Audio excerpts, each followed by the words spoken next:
Boyan, thank you for having us. It's an honor for La Prensa and for myself personally to interview you. It's a highlight of a journalism Oh, career. thank you. Well, thank you for having us here in Panama. Sure. I have a couple of bullet ideas that maybe we can chat on. Sure. This is very informal, Yeah, very conversation like. sounds good. Uh, so, me as a normal Panamanian, Huh.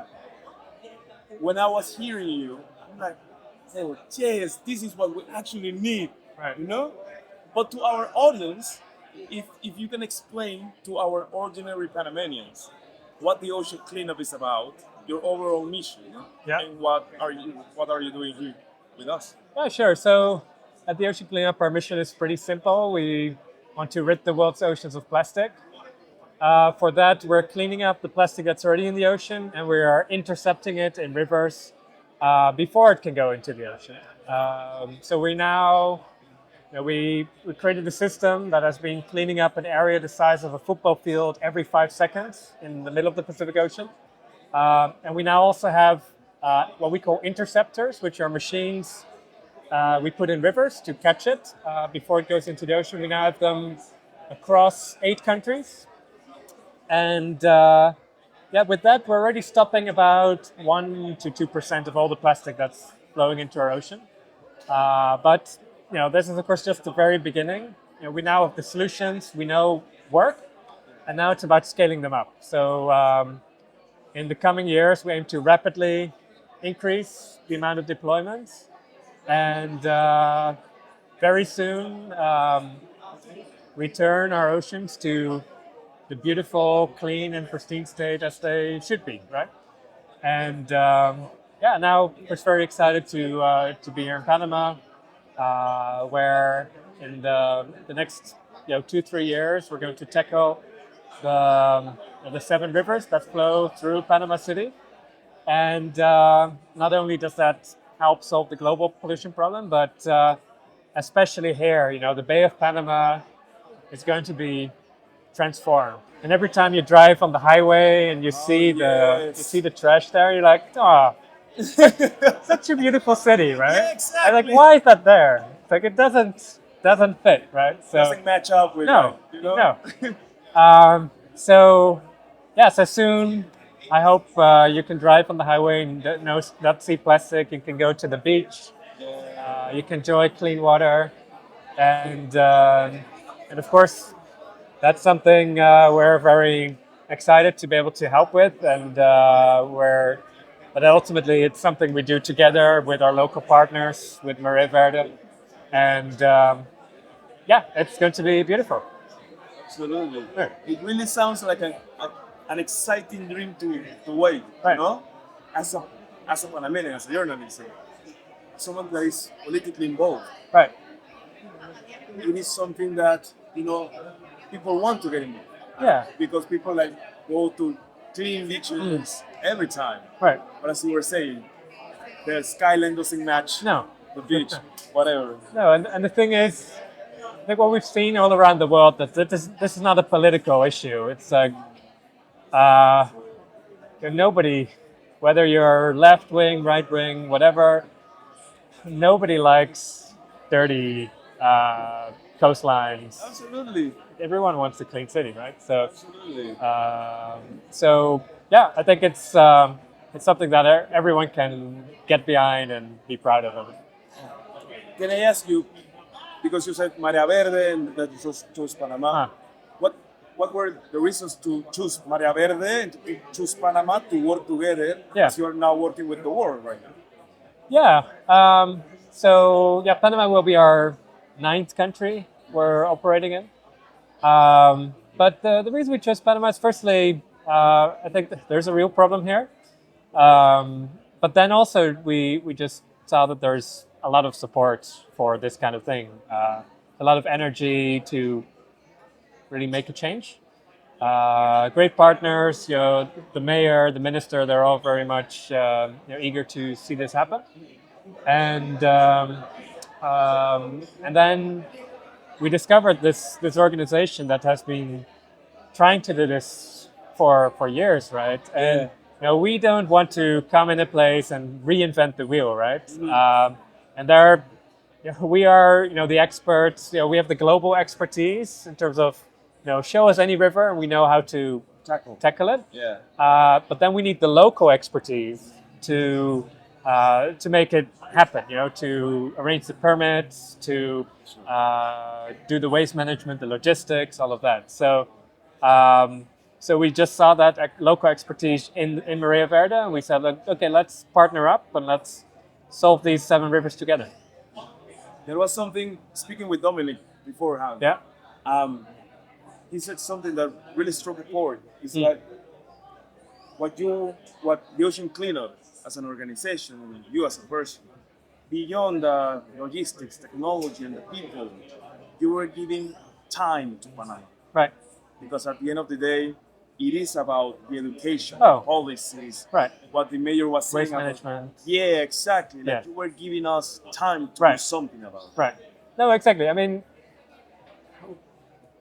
I really want to emphasize, this is not a replacement for the slow but important work to fix a broken system upstream, right? We don't want interceptors to be necessary forever.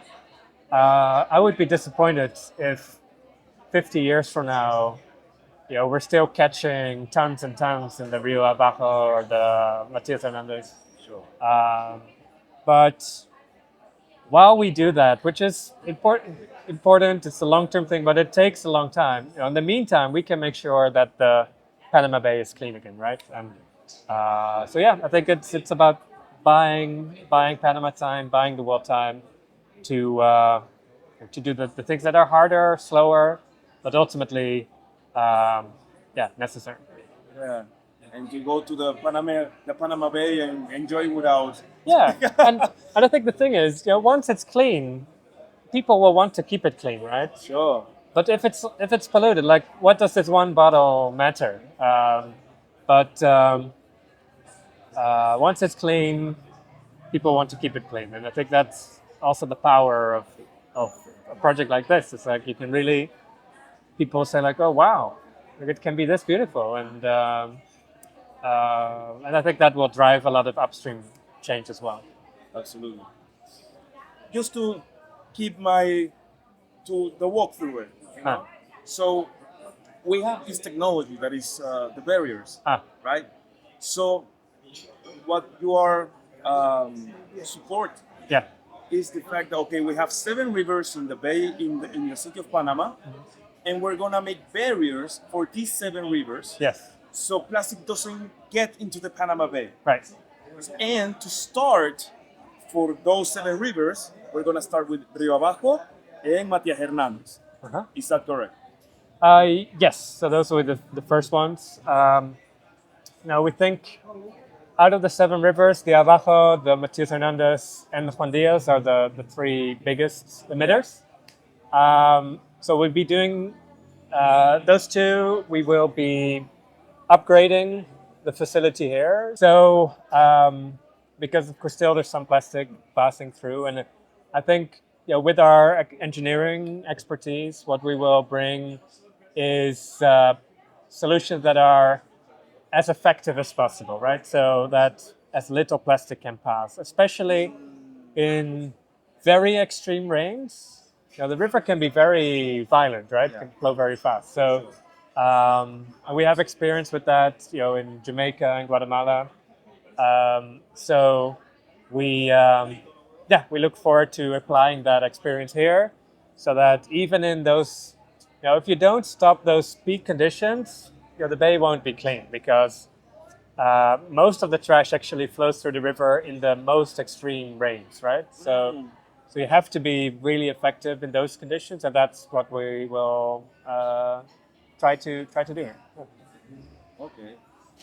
What are your feelings in seeing the mayor, the ministry, the local authorities? Everyone is like, please. Yeah. What do you feel when you saw that? Yeah, that's great. It's I think it's I would say quite rare to see this level maybe not the support. We see that in other places. It's very hard to come across some place where people don't want this, right? Sure. But um, but what I see with the mayor, the mayor's the minister is like an intrinsic motivation. Like they are personally passionate about this, and yeah, I think that's quite special. I think that's something I've not seen to this degree in other places. Nice. So, and I have their word that if there are issues that slow down this work, we can call them anytime. Um, so yeah, it's we yeah, we look forward to making it happen. Of course, ultimately, we are here to kickstart the project, to get it going, to set it up. But long term, of course, we think it's always a government's job to keep it running. So, and we're cognizant that it might take a few years for the budgets to be available, but that ultimately we need the government to keep this running. Like I think interceptors, it's really just a part of your waste management infrastructure, right? Just like you have garbage trucks in the streets, you need to have barriers in your river. So I think ultimately it's a government task, but setting it up, getting it started, we realize it takes people like us to help get it going. Oh, thank you. Yeah. Is there anything you would like to add to say to the Panamanian audience?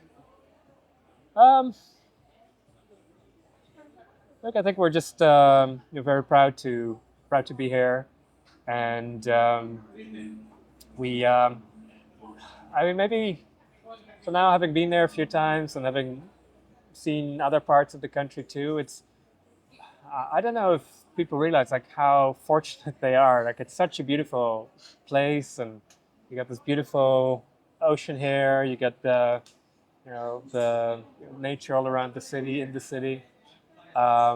It's there's I think there's a lot to be proud of here, and there's a lot to preserve. And um, yeah, I feel sort of quite humbled that we as an organization from the Netherlands can come here and help you guys make it even more beautiful. Um, so so we look forward to this partnership, and let's make Panama Bay clean again. I think it's the message. Yeah. You're gonna be now an honorary Panamanian. Thank you so much. Hey. Boyan.